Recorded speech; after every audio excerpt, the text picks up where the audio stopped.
1965 साली आपल्या भारत सरकारने केंद्रीय कृषी मूल्य आयोग स्थापना केली। स्थापना करण्यामागे हेतू हा होता की शेतकऱ्यांना उत्पादन खर्च किती होतोय आणि त्या उत्पादन खर्चावर त्यांच्याकडून आकडे घेऊन त्याच्यावर आधारभूत मूळ किंमत ठरवली जावी आणि त्यानंतर शेतकऱ्यांना योग्य प्रकारे हमीभाव दिला जावा, हा त्यांचा हेतू होता। आपल्या राज्यात देखील कृषी मूल्य आयोग स्थापना केली। सध्या आपल्या महाराष्ट्रात कृषी मूल्य आयोगाचे अध्यक्ष पाशा पटेल साहेब। तर पाशा पटेल साहेबांबद्दल सांगायचे झाले तर शेतकरी चळवळीमध्ये दीर्घकाळ काम केलेले नेते आहेत।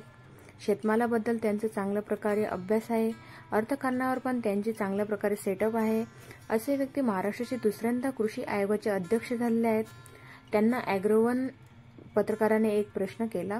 प्रश्न असा होता की सोयाबीन उत्पादक शेतकरी संतप्त आहेत, त्यांना अपेक्षित दर तुम्ही कृषी मूल्य आयोगातून किंवा केंद्रीय कृषी आयोगाच्या माध्यमातून तुम्ही का देऊ शकले नाहीत, त्यावर त्यांनी काय प्रतिक्रिया दिली आपण आजच्या व्हिडिओमध्ये जाणून घेऊया। तर नमस्कार शेतकरी मित्रांनो, स्वागत आहे आपले अमृत पेटन शेती संशोधन चॅनलमध्ये। तर पत्रकाराच्या त्या प्रश्नावर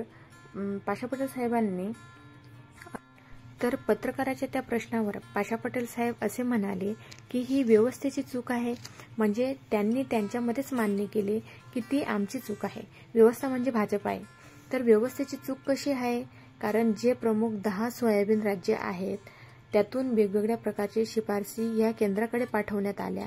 त्या शिफारसीमध्ये एक प्रकारे तफावत आहे, ते म्हणजे कसे महाराष्ट्रातून जे काही उत्पादन खर्च पाठवण्यात आला तो वेगळा, दुसरे म्हणजे कर्नाटक असेल, MP झाले, गुजरात झाले, या राज्यात जे पाठवण्यात आले तो वेगळा आणि त्यातून कमी जास्त झाला तर त्यानुसार जो काही सध्याचा भाव मिळतोय, सध्या जे काही हमीभाव जाहीर झाला, कमी जाहीर झाला असे त्यांचे म्हणणे होते।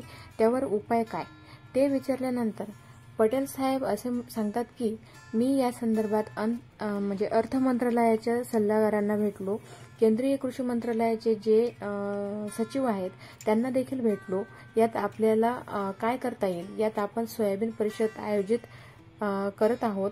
त्यामध्ये महाराष्ट्राचे मुख्यमंत्री झाले, उपमुख्यमंत्री झाले, महाराष्ट्राचे कृषी मंत्री, तसेच महाराष्ट्राचे अधिकारी असतील, केंद्र सरकारचे अधिकारी असतील, त्यांच्या माध्यमातून सोयाबीनला दर कसा चांगला मिळेल ते आपण ठरवू। ते असे देखील म्हणाले, शेतकऱ्यांच्या मनामध्ये, विशेष करून सोयाबीन उत्पादक शेतकऱ्यांच्या मनामध्ये सरकारविषयी तीव्र स्वरूपात नाराजगी आहे, मनस्ताप आहे, राग आहे। कारण शेतकऱ्यांना सोयाबीन साठी अपेक्षित दर मिळत नाहीये आणि या माध्यमातून आम्ही प्रयत्न करत आहोत, आमचे प्रयत्न हे चालू आहेत, अशी प्रतिक्रिया त्यांनी पाशा पटेल साहेबांनी म्हणजे व्यक्त केली।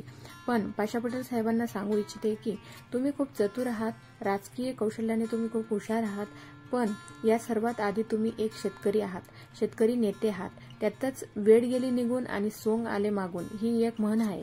त्या पद्धतीने शेतकऱ्यांनी सोयाबीन विकले आहेत, हमीभावाच्या आत विकलेले आहे। हमीभाव 4600 रुपये, सोयाबीनचे आताचे भाव 4100-4200 रुपये आहेत। तर म्हणजे शेतकऱ्याने जगायचे कसे हे आता तुम्हीच सांगा।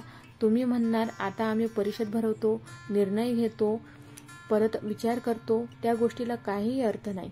पटेल साहेब, जे काही करायचे होते ते तुम्ही आता करायला होते, वेळीच कोणतेही कामाला महत्त्व असते। पत्रकाराने प्रश्न केला आणि तुम्ही त्याला समाधानकारक प्रश्नाचे उत्तर दिले। जर तुम्हाला परिषद करायची असती तर तुम्ही जेव्हा सोयाबीन कापणी झाली तेव्हाच म्हणजे करायला होते। कर्जबाजारी शेतकरी किती दिवस म्हणजे माल रोखून ठेवतील, माल विकायला गेलात नंतर भाव मिळाला ह्याला महत्त्व म्हणजे नाहीये। तर काही गोष्टीचे वेळीच नियोजन करणे महत्त्वाचे असते। ते नियोजन तुमच्यासारखे अभ्यासू शेतकरी नेते राज्य कृषी मूल्य आयोगाचे अध्यक्ष असून पण होत नाही, तर याचे मला खूप वाईट वाटते। अशा पद्धतीची गोष्ट आहे। शेतकरी उत्पादक अतिशय प्रमाणात संतप्त आहे, खूप राग आहे आणि तो आपल्याला 100% मतपेटीतून बघायला मिळेल। पण मी तुमच्या एका गोष्टीची दाद देते, अभिमान व्यक्त करते की तुम्ही पत्रकाराला चूक मान्य करून योग्य उत्तर दिले। याला देखील एक चांगले कर्तृत्व लागते, याला म्हणजे ह्या गोष्टीचा मला स्वाभिमान आहे। धन्यवाद।